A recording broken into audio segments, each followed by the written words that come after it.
Hello and welcome to this FERTIFA webinar on how to draft inclusive family forming policies.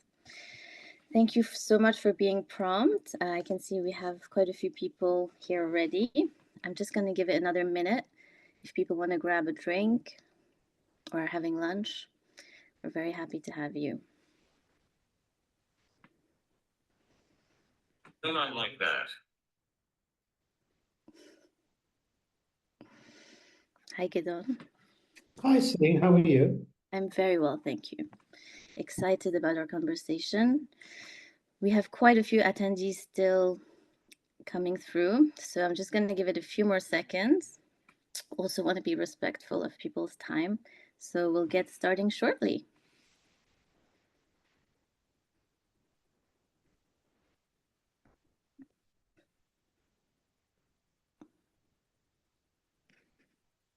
Oh.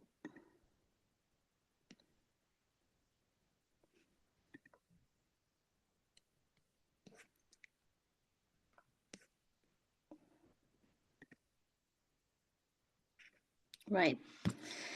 Here we are. Welcome everyone on this sunny Thursday. I hope you've made the most of the sunshine, and we're excited to have you today for our webinar, Turning Awareness into Action, How to Draft Inclusive Family Forming Policies. So before I introduce myself and our guest today, our FERTIFA guest, I just want to remind you of a few housekeeping points. This webinar is recorded and will be circulated upon ending should you have to leave or if you happen to miss it. I want to remind you that you can use the chat function if you want to ask a question or make a comment. We want this to be as interactive as possible. You can also use the Q&A section to ask any questions that you'd like. Just remember that if you want to be anonymous, you have to tick the anonymous box so that you don't share any identifiable information. We're going to have a conversation style webinar today, and feel free to ask questions throughout. We'll have plenty of time for Q&A at the end, so I'm hoping to have a really good discussion. So starting with myself, I'm Celine Crawford. I run the people and operations side at FERTIFA. Like many of us at FERTIFA, I have a personal journey with reproductive health, and so the mission of the company is very close to my heart. I've also been a chief people officer for the last 10 years, so hopefully this gives me a unique perspective to discuss things like policies today. And if you're new to FERTIFA, we're Europe's largest reproductive health benefits provider. We help employers like Meta and Lululemon support their employees throughout their reproductive health journeys, whether it's family forming, menopause, men's health, and essentially just helping to create more inclusive workplaces, which is what today's webinar is all about. So to help educate us on this topic, I'm delighted to be joined by my colleague, Dr. Gidon Lieberman, and on his birthday, no less, but I promise not to make a fuss about that. So Gidon, will you introduce yourself to our guest today? Hi, thanks, Celine. You promised not to tell anybody. Yeah, hi, I'm Gidon Lieberman. I'm a consultant gynecologist obstetrician, and I've been for a long time. And I'm the medical director at FERTIFA, and my clinical workload, so outside FERTIFA, is dealing with fertility, all aspects of fertility treatment, surgical options, and also menopause. So that's kind of what I do outside of FERTIFA. And when I was actually thinking about today, I was thinking that actually, for most of my time as a doctor, I dealt with people coming through for treatment. And for me as a doctor, what we do as doctors is kind of like what the patient should do. And we often look at them in isolation of their entirety. And an important part of people's entirety is their workplace and how they live and make a living. And as doctors, we kind of we tend to focus on the problem rather than seeing the person as a whole. And it's now working at FERTIFA, actually, it's interesting for me to see how the treatment fits into their work, but also how work affects their treatment. And that dynamic is very, very important. So it's good to talk about it. And hopefully we'll explore that concept in a little bit more detail today. Absolutely. And that's what I'm hoping from you today, Gidon, really to give us the real life of what's happening with a patient, on their personal side, but also on the work side, to be able to give them the best support, and have some real life stories. So before we begin, though, we love data here at Fertifa. And so if you'll oblige us, I'm going to start with a quiz, which has two questions, more a poll rather than a quiz. And I'm going to launch it now. So if you would take a few seconds to complete it, I'd be very grateful. So the first question is, taking an example company with an average of 1,000 employees, approximately how many of those employees are currently struggling with their reproductive health? So the options are 200 or less, between 200 and 500, 500 or more. And the next question is, what level of family forming and fertility support do you currently have in place? Good support, some support, low level, or no support? So we'd really appreciate your vote here so we can have a good discussion. So on the first question, I can see the majority of people, 63%, have selected option 2, which is between 200 and 500. I can see, I'll let people vote. We still have a couple more people to go. All right, perfect. So for question 1, actually, how many on average employees are struggling with their reproductive health? The answer is actually 804. So for the person who voted 500 or more, you are correct. From a survey from CIPD, YouGov, and Fertility Network UK, including Bupa and other providers, we have found that there are 804 health concerns. Oh, right. Health concerns. This is just to illustrate, sorry, I was just reading what was being said in the chat. This is just to illustrate that it's much more than you think. I think on average, people are struggling with reproductive health, whether it's, short-term reproductive health issues or long-term reproductive health issues, is actually a very, very high number. Looking at question number 2, we have kind of a mix here, some good support and some support, and 25% no support. So hopefully you'll find this helpful today. All right, I'm going to end the poll. Thank you so much. So we're talking about family forming policies today, Gidon, and I'm going to start at the very, very beginning by just saying that whether a company has family forming support in place or whether they don't, people are going to be going through reproductive health challenges throughout their work life. So can we start at the beginning and really tell me, in your words, what do we mean when we mean family forming, Gidon? Okay, so thanks for that. So when we think about family forming, I think we're talking about reproduction in some capacity. And as living organisms, the most important thing we have, or a very important part of our being, is to reproduce or be involved in societal development and change. And that's very core to us. And that's why fertility and family forming is so important, and it's so deep down. It's kind of, can't see that, but it's right deep down in your tummy. And that's why struggles with family forming are so hurtful, because it's kind of just part of being alive.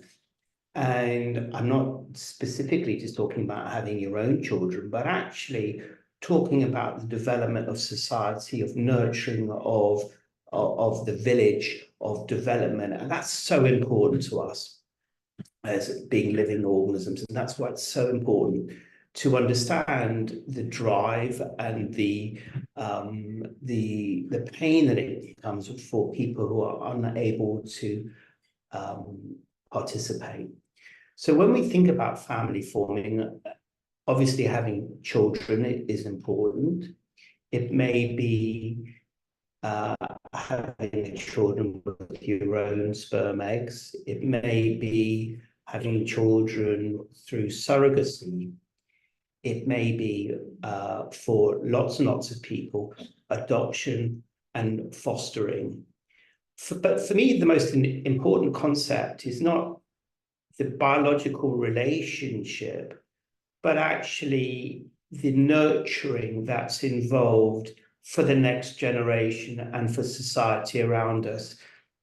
We are often limited by this concept that fertility is having your own baby. But actually, families are much more complex than that. And it may start out that you have a baby together, but actually the family is everybody that's involved. And actually, I like to think of it as like a village, and that there's lots and lots of people involved. And part of family forming or being involved in a family is actually input into maybe other people's children and families. So it's a very, very, very wide topic, but I kind of think that we should think about it more along the lines of nurturing and the development of the village that surrounds us. Thank you so much. So what I heard you say obviously is about everybody involved in, forming a family, which I think we'll get down to, because that's something really important when you are writing your policy, is to remember that it's not just the person going through, for example, the treatments, but there's wider people at play here. And I heard you mention surrogacy and adoption, and we know that over the last 10 years, surrogacy has increased significantly. Can you say a little bit before we start around the landscape of surrogacy in the UK? Okay, so surrogacy, in its very most basic concept, is when a woman carries a pregnancy for a person or a couple who are unable to carry that pregnancy themselves. And that may be because it may be two men, or it may be a woman who has complications that mean that she can't carry a child. And there's lots of reasons for that. And surrogacy is really of two types. There is a type of surrogate, maybe we can call them a forced surrogate, where the surrogate has no uses donor eggs and sperm of the commissioning couple, and the womb just carries the pregnancy, or a partial surrogate where the commissioning couple or commissioning parents use the eggs of the surrogates. There's two types of surrogacy. A full surrogate tends to be more common in today's world, and it finds it easier to track those numbers for lots and lots of reasons. I'm not really sure how many partial surrogates there are, because it verges into not being so well documented.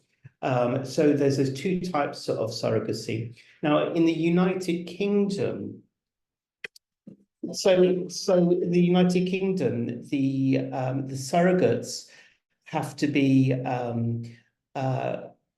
doing it for altruistic reasons and can't be paid, and expenses can be paid but can't be paid themselves. And when the baby is born, the commissioning parents, commissioning couple, patients will need to adopt the child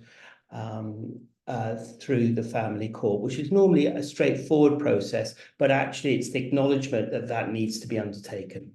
Absolutely. And this is what we mean in terms of the policies, is taking into account that, for example, if you are going to be going through an adoptive process, there will be days off that you're going to need to be to attending appointments and being present for all those things. So we'll get on to that in a minute. Thank you so much for explaining all that. So when we're talking about family forming, we're talking about instances of IVF, surrogacy, and adoption. So let's talk a little bit about what should be included or in a family forming policy. So we have about 5 things that we want people to take away today. I think the number one, and I'd love an example, Gidon, from your side, where you've seen patients kind of go through this, is being clear about what is included and what is excluded in a policy. And I think it's very difficult sometimes to thread the line between wanting to be flexible and not being vague. And I think when people or patients are going through that journey, they're already going through a very challenging and vulnerable time themselves. And so the clearer you are, even if it's just to say that you're not going to be giving paid leave, but people can book it as another type of absence, just be as specific as possible into what is allowed. How do you see it from your perspective, Gidon? So when I'm talking to people about fertility treatment, and I say, how do you feel about this? They say, we're worried, or I try and get them to acknowledge the anxiety about it. And the anxiety is two pots. There's the anxiety around the process of that treatment. So how many scans, what will happen, how much does it cost, how much time will I have off work, the actual mechanics of the treatment. And the large anxiety is, will it work? Okay. The will it work is one thing, but it's the anxiety around the process that many people worry about a lot. So it's actually, what will it mean? How much time will I have off? Will I be able to work afterwards? What happens if I'm late? What do I say to my manager? So that mechanics actually is a lot of anxiety. And I think what the employer can do, as you say, is be very, very clear about the structure of the guidelines that they work under. So what is it? How do they apply for time off? Is it sick leave? Is it health leave? Is it special leave? And actually have a really good structure. So that part of the anxiety can be allayed for that couple who are already going through a lot of anxieties. I kind of think that you're right, and actually just having a very clear structure and a very clear pathway of how do they access the time off. How do they access counselling services? And as you say, if there's no time off, that's your policy. Actually, just be really clear about it so people can plan their annual leave, etc., around their treatment. Wonderful. And so the second part of it is really also around confidentiality. I think, no two cases are the same. We always say that. And we know that some people might be quite open about going through an adoption or surrogacy process, whereas other people, might want to be, very private about it. And so I think reminding the employer to say to the employee that everything will be dealt in a very confidential matter. Is that something that comes up when you speak to people? I think people are terrified about this, and that's for a number of reasons. I think the first thing is that we are all allowed to have our own personal lives. We are all allowed to keep stuff to ourselves, and actually, there is no reason that people need to disclose what they're going through. This is medical treatment; it's personal. It doesn't need to be discussed with anybody. I think that one of the reasons that people historically have been worried about discussing family forming is because of the belief systems around the connotations of what happens if they are seen to change their family structure in some way. Maternity leave, time off because of kids. They're worried about progression through their companies. They're worried about careers. They're worried about salaries. But most importantly, they are worried about how others see their family forming, and the concern that they believe that their managers or the company is going to look at them in a different way and they would be prejudiced in some way. So I'm very aware of the need for confidentiality, and often I see this in fertility clinics that people will go for their fertility treatments geographically distant from their patient work. They just don't want anybody to know they're doing this. And that seems to me very unhelpful, because that means actually that individuals can take more time off work. It's going to be more stressful. It's going to be more difficult. And they may not go to the treatment center of choice. So confidentiality is very, very important. And also you find that fertility challenges are really common. I mean, we know that, Tifa, we deal with so many. We know how common fertility challenges are. And being able to share sometimes, when appropriate, is good, because you find that there's other people who are also being on a journey. I'm careful about suggesting that, and I would rather people were confidential because of the concerns that they have. But sharing can be helpful at times, as long as it's within a very safe space. Absolutely. And we'll come on to that a little bit later, because you're absolutely right. At least creating a safe space where people feel like they can voice what they're going through is super important, even if some people may choose not to disclose. I think, helping with educating managers or employees as to what it means to go through family forming is very important. So we'll get onto that.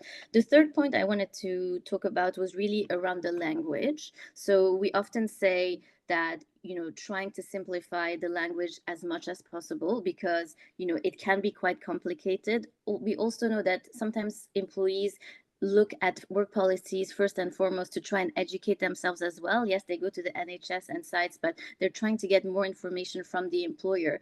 And it's very important to have at least definitions of what you mean around certain things. So for example, if somebody is looking at the family forming policy for the first time and see something like ICSI or IUI, to have a definition as to that, what that means. Do you think that's something that's important? And since we are on the topic, can you explain quickly what ICSI and IUI is?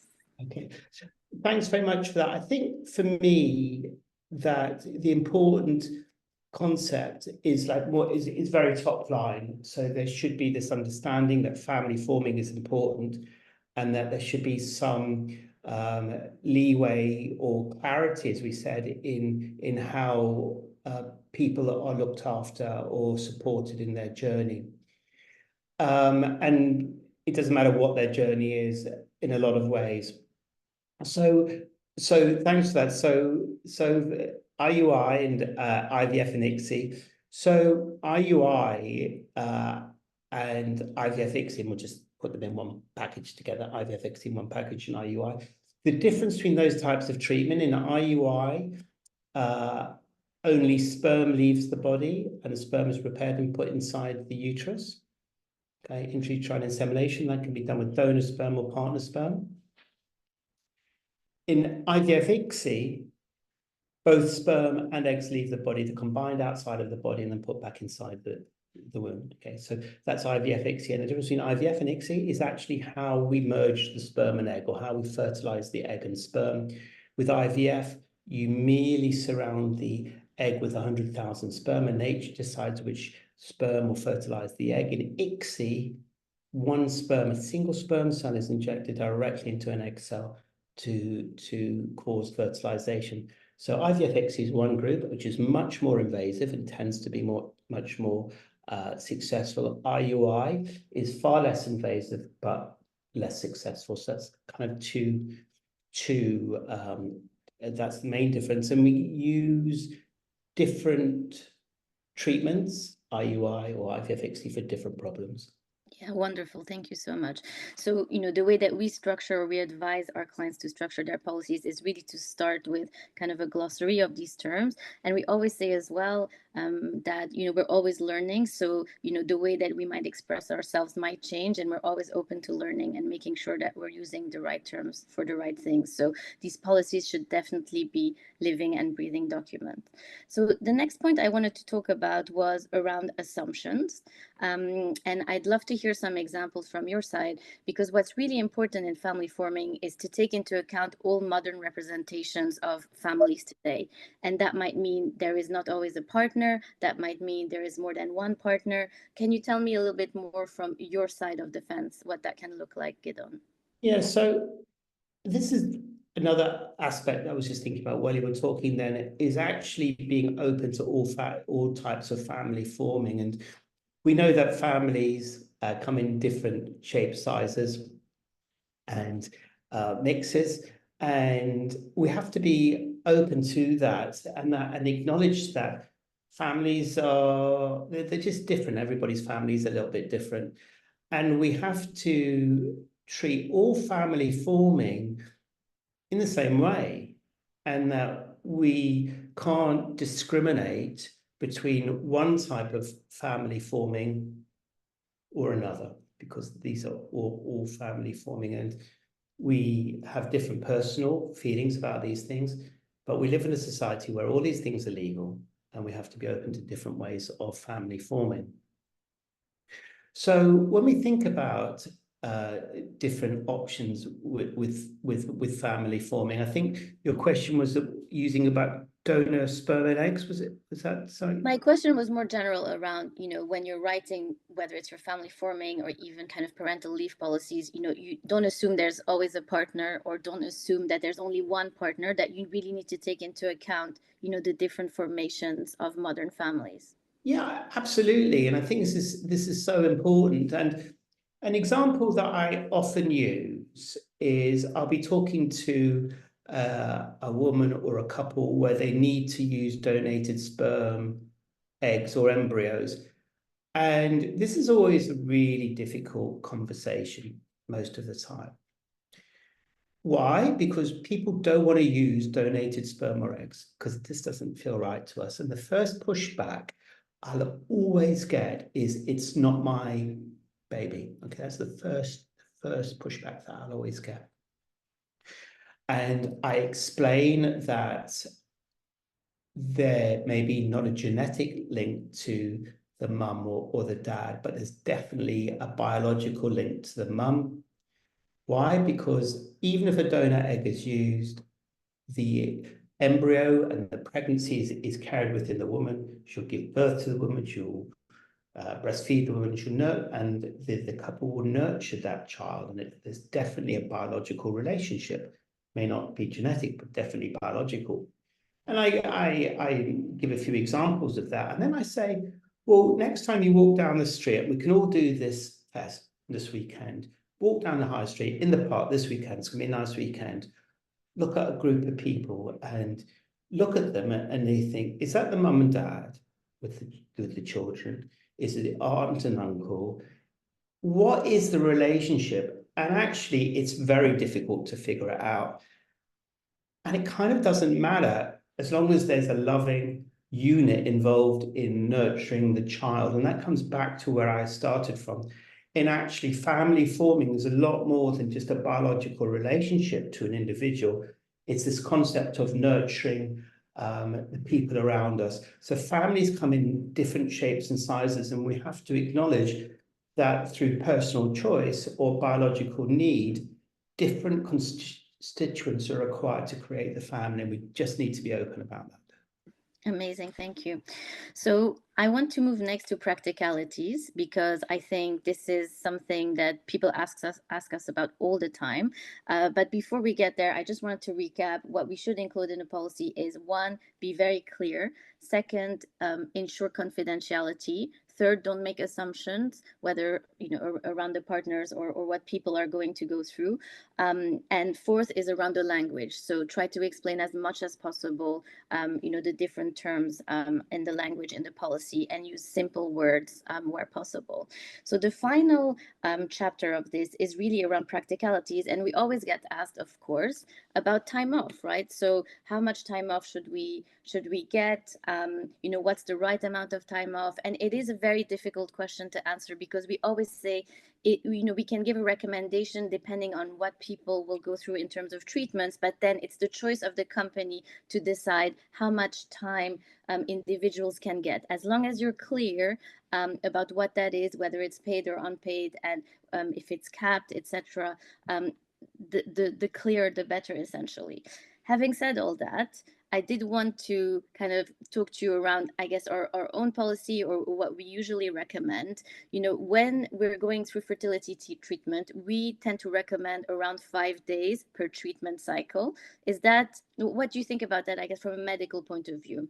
Oh, I've been doing this for so long, I still don't know the answer to that. And I think that in my half hearts, from a doctor point of view, I'm going to say something that's going to drive you crazy. I'm going to say have it unlimited, but I know that's not practical.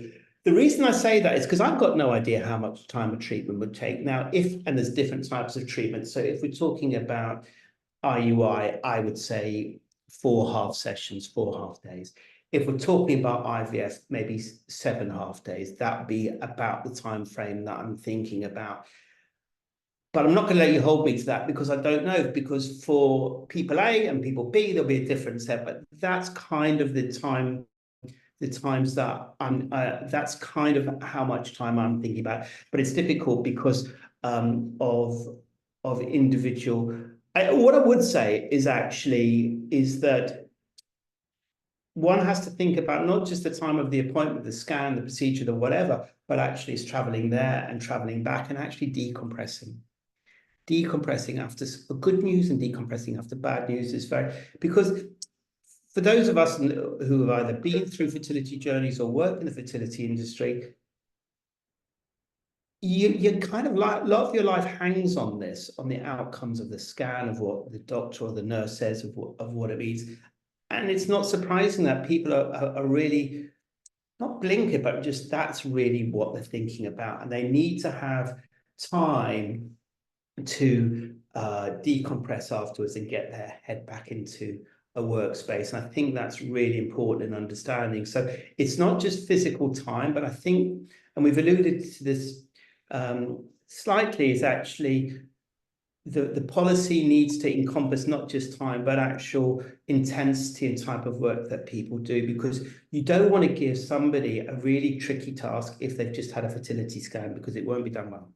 Mm-hmm. Be done to the best of that individual's ability. So I think time is important, but actual thinking about the person in the round and actually where they're going through is more important. Now I understand this maybe it's kind of la la land because it's so, you know, I'm really asking for a lot, but actually it's important for the company to know this, because then they can flex their duties and so on accordingly. That's very important. Yeah, I mean, I love your honesty. Obviously, I know when I was going through, pregnancy loss or other things throughout pregnancy, you're right. That's all you're thinking about. You're Googling all day long. Obviously, the time when you're waiting, the 2 weeks, etc., is a very difficult time.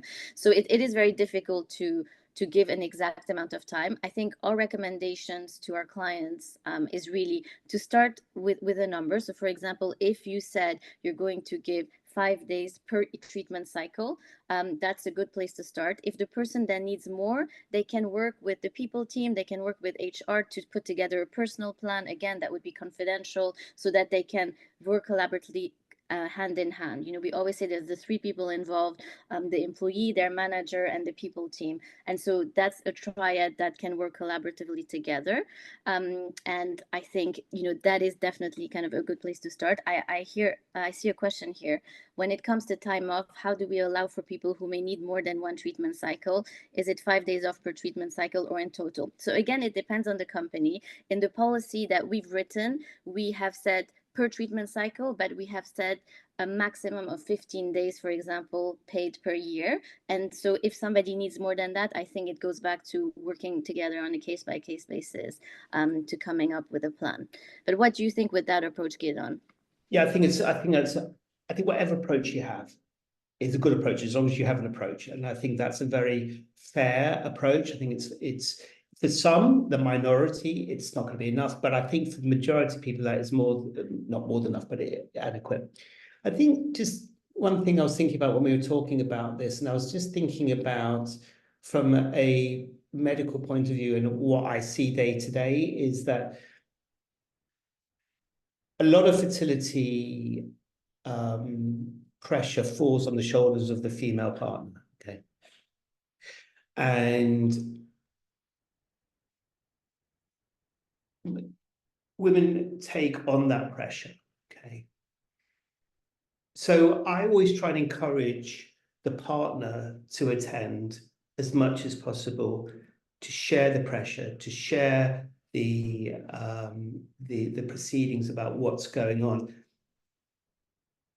for lots and lots of reasons. But if people are in a relationship and they're trying to bring a child into the world, for me, the onus is actually on both partners to attend as much as possible. So even if the employee is not actually having the treatment themselves, they are involved in the process, and it's very important to involve them in the process. So I just think that needs to be clarified in the document, that it can be the individual, or if you're going to support, or actually you're directly. Absolutely. That you're 100% right. So in our case, for example, we say 5 days per treatment cycle, and for the partner, we recommend 3 days, for example. But again, it's the employer's decisions around that. But we have to think of partners, because they're such a big part of the emotional journey. The next point around practicalities that I wanted to mention is that sometimes it might not be time off that people need, right? It might not be paid leave. It goes back to the point that you were saying around having to travel, or, for example, you're waiting on you, so you're not actually doing anything, but you are in this state of, being vulnerable, and you're more anxious than usual. So you might want to work from home, you might want to change your working hours. There's several ways that you can actually help someone that does not necessarily include the leave. What do you see, Gidon, and what are the things that you found with your patients that have made a difference in terms of their work life? So I suppose this is, as I was alluding to before, it's not just time, but actually it's seeing people, as human beings. And I suppose if you're on this call, you will be aware of the challenges of family forming, either personally or through a professional capacity, and the challenges that people face. Now, employers want the best for their employees, but they want their employees to be productive and to do well in their jobs. So for me, it's the capacity of the employer to flex time off, working from home, and duties, so that the individual can fulfill their commitments as best they can. Every employee wants to do well in their job. Every employee wants to be a valued member of the team. So it's important to treat employees as really as humans going through a difficult time, and if to be understanding about when they're going to work. And it may be that work is taken at home, is undertaken at weekends. So people's time is flexible and their location is flexible. Now, this is a very different conversation that I would have had 5 years ago, before pre-COVID, and when it was just like not heard of or very little to work from home. But now it's much more acceptable. And although we're coming back into the offices much more, that understanding of geographical location for working is very important. So, and then there's the duties thing. And I came up and I explained this before, and this is something that I learned from a patient who said, I've got a number of projects that I'm undertaking within the next 3 months. I've spoken to my manager about this, and I'm just going to focus on some of these kind of less intense things for the next couple of weeks, just so that I can complete my employment role. I can do that job, I can complete these projects, and I will push back the more difficult projects to later in the year, when hopefully I know which way the treatment is going. So flexibility here is the key. Absolutely. And as well, in terms of the leave, that it can be taken in blocks, or that it can taken in, drips and drabs when the person might need it, is quite helpful. Actually, thank you so much, Alison, for posting in the chat. So they're writing a global policy. They offered as a guide up to 5 days paid per cycle, and also additional leave can be granted at the company's discretion. So that's what we were saying. So that's really great to hear that. So one of the other important things around the policies is making sure that people know where to find them. So we always say that you can write the best policies in the world, but if people don't know they're there, then it's as if you didn't have any. And actually, we did have that in the Q&A in terms of the question, what is the best way to signpost our policy to employees?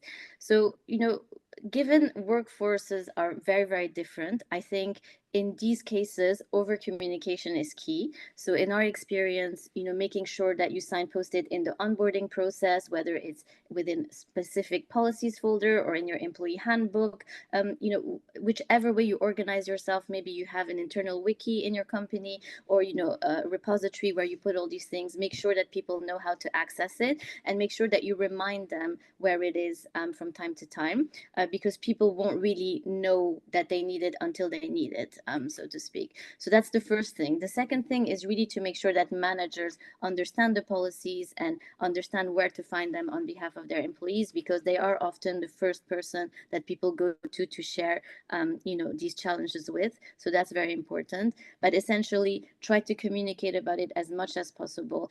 And the final piece, which we find get on with companies, don't we, that is very important, is making sure that you have that leadership buy-in, and that you have that leadership really leading by example in terms of these policies, and supporting them, so that people feel they are allowed and they can take that. What's your view on that, Gidon? Thanks very much. I think this is really important, and this comes back to all medical care within the workplace. And this is definitely something that needs to come from senior people in the company. It's actually an open culture, and we haven't talked about open cultures much today, but an open culture and acknowledgement of the challenges that each and every one of us face, from everybody faces health challenges, and reproductive health is an important challenge. I find it so liberating and refreshing when leaders in a company can talk about the fact that they had their own challenges. I'm not asking them to talk about actually specifics, but just an acknowledgement of their own struggles, and that everybody has struggles. This isn't the banking industry of the 80s where reproductive health care or illness is seen as a weakness. Actually, acknowledgement of these issues and challenges is a demonstration of leadership, not of strength, but just of openness, and that to acknowledge that we all have challenges in our lives. And so I would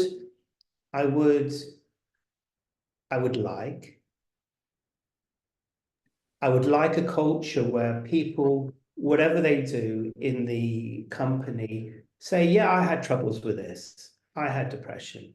My kids have this, or we as a family struggled with family forming, and that's all you need to say.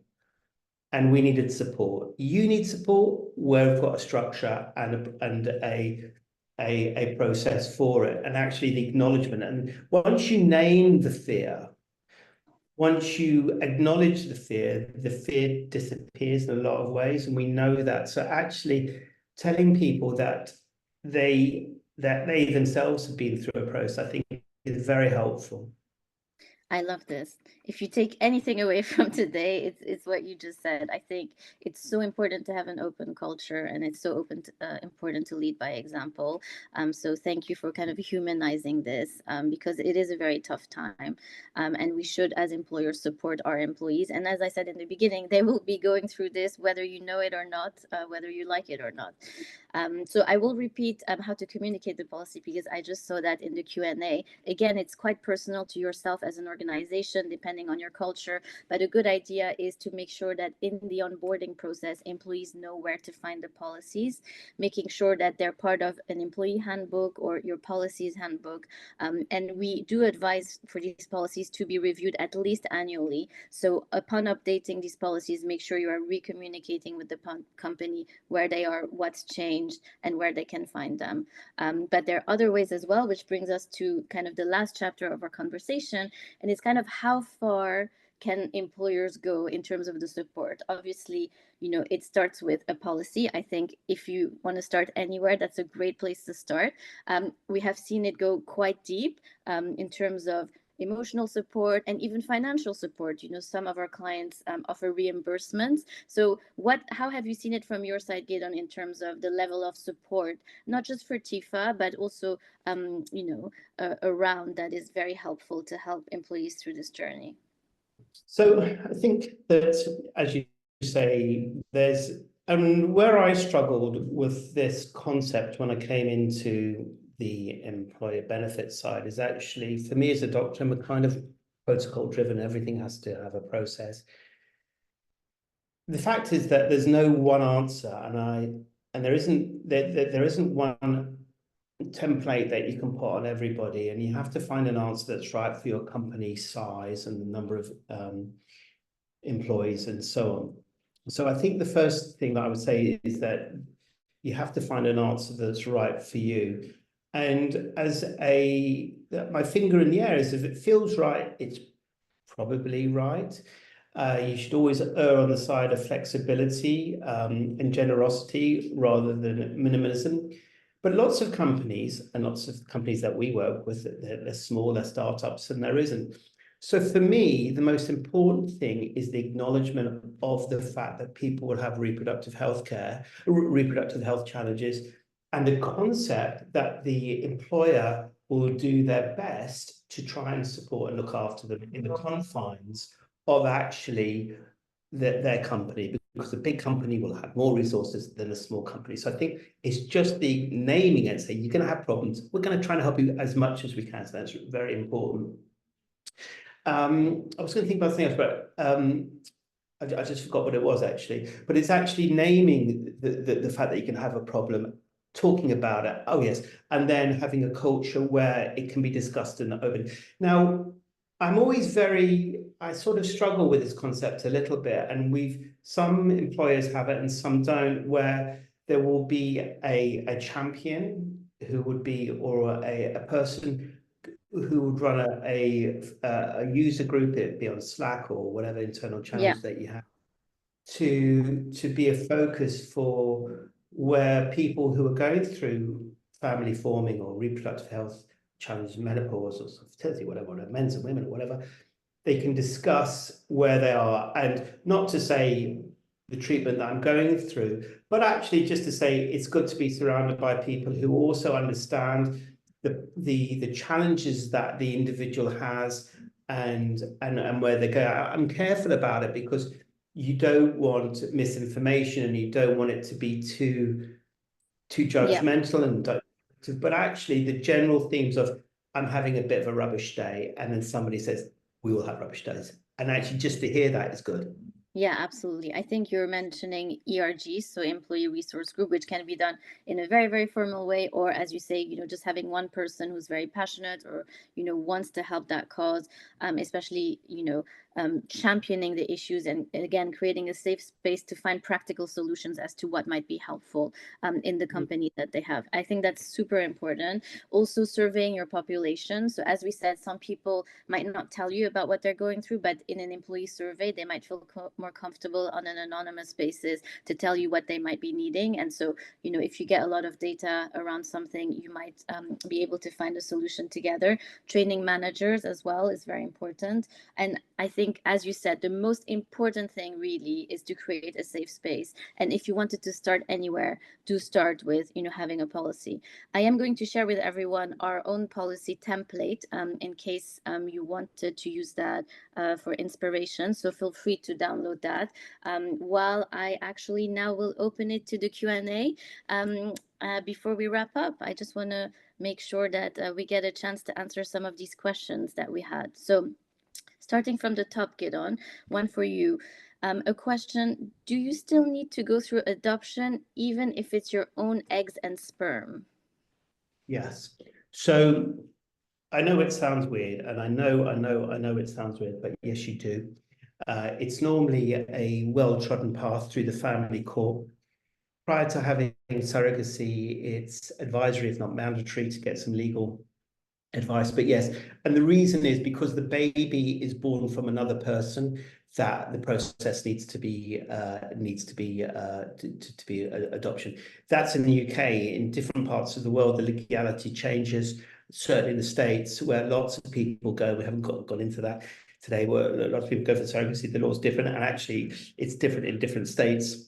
So it gets even more complicated. But in the UK, yeah, adoption is Awesome. required. Thank you so much for that. And then, in your experience, Gideon, are employees usually asked to send documentation, to confirm, let's say, leave for fertility? What have you seen from your side of the fence? I kind of, yeah. The short answer is yes, I have. And I have to say that I've always felt a little bit uncomfortable about it. And clearly, what I do is make sure there's clear consent before any medical information is sent to a third party. So generally, what we do within medicine and within certainly fertilities, all documentation is sent to the individual, and they can forward to their employers they like. I feel uncomfortable about it because I would write the letter, and that would disclose the type of treatment that the individual is having. I keep it very, very broad. So generally, what I would say is the individual is having medical treatment and will require the following appointments, and that's it. And Yeah. it can be as generic as that. And I would encourage people to keep it as generic as that, because it doesn't need to be more, just doesn't need to be more than that. And a letter from a doctor should suffice in saying that medical appointments are necessary. There's no need to qualify what that medical treatment is. Absolutely. And, not just in this policy, but also in our wider, let's say, women's health policies, we know that sometimes getting a diagnosis for something can actually take a lot of time. So, yes, where possible, provide documentation, but I think also take the employee, at their trust and at their word that, that they're going through something and might be needing support along the way. We're getting to time, so I'm just going to ask one more question from the chat, which was around what other support goes best alongside a strong policy? So to recap, we said a strong policy that's clear, that's confidential, that outlines the language in the right way, that explains the practicalities. We know that 90% of individuals that face fertility challenges report feeling depressed, and 60% of them take unexplained absences. So would you say anything around mental health, or what have you seen in terms of the extra support that people can get whilst going through this that may have been helpful, knowing of course that it's a case by case and people will need different things?